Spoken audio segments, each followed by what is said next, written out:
So it's raining and you've got a roof leak. What can you do in an emergency?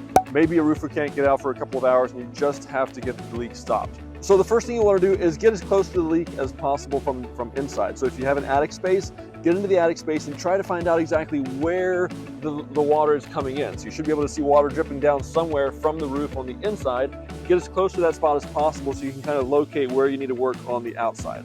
Once you've done that, carefully set a ladder up. I'm going to make believe that I have a hole in my roof, but I first have to get that hole. So I'm going to punch. Hurrah! Do not attempt this at home. Inventing roof leaks for practice is like setting your kitchen on fire to learn about smoke alarms. All right. Woo! What you're going to want to do is loosen. So if the hole is on this shingle, you're going to want to loosen the shingle below it carefully. Now these shingles are tarred together with a tar strip on each shingle, but if you have a hammer, you can pry that shingle up. Once you have it loose, kind of slide your hammer along. If you don't have a piece of flat metal laying around, you can literally use almost anything that's rigid, that's not going to dissolve, and that's going to be nailable. So a piece of plastic, a piece of scrap metal, something like that. And you're going to want to slide it up under that shingle and under the hole. So the hole is in the shingle.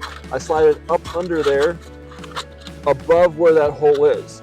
The most important thing for you to think is to think like water. So yes, water does think, and the one thing that water thinks is, I want to go down, right? Water always goes down, never up. You want to think, all right, the water is running down, and so I need to make sure that everything overlaps going down. So what you don't want to do is just put the flashing on top like this, because water that lands up the slope is going to run down the roof, right under your flashing and into that hole. So that's why we loosen this shingle, slide it up under there. Now, water's running down the roof, it hits that hole, and that will shed the water back out onto the roof again. It's a temporary patch, so a couple of nails in the surface aren't going to cause a leak right away. If you can, try to lift this shingle up and get the nail up under that shingle. But if you can't, it's not a big deal to nail right into the surface of your shingle and hold it like that. That nail's not going to cause much of a leak until you can get a permanent repair on it. Maybe it's a bigger problem. Maybe you have a tree branch that fell on the roof and it's not just a hole in the shingles, it's a whole 2-foot or 3-foot area. The same principle applies. Water's always running down. So the number one thing is take a piece of plastic or a roll of plastic or something like that, cover the entire area up. And really the only or the most important thing you got to worry about is at the top, wherever your plastic ends, you want to make sure it's not going to be accepting water running down from the top. So again, simply loosen the shingle. Let's say this is a big hole right here. You loosen this shingle.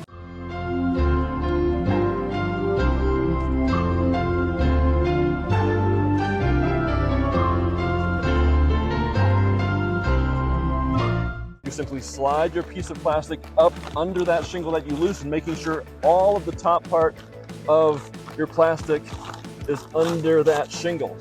Now, that can shed water down over the hole, right? So any water, any rain falling up there, up on the roof there, it'll be draining down and over your plastic. You can take a strip of wood down here, pop a couple nails into it, and the same thing on this side to hold your plastic in place. So a trusty repair really doesn't take long if you know what you're doing, and make sure that whatever you put in there is underneath the shingles above it so that it sheds water properly. We have a 24-hour emergency roof service. But sometimes it still takes us an hour, hour and a half, maybe 2 hours to get out, depending on the weather, depending on how many other calls we're getting. So in that amount of time, you can still get water in your house. This is a quick and easy way to get that to stop until you can get a permanent repair done.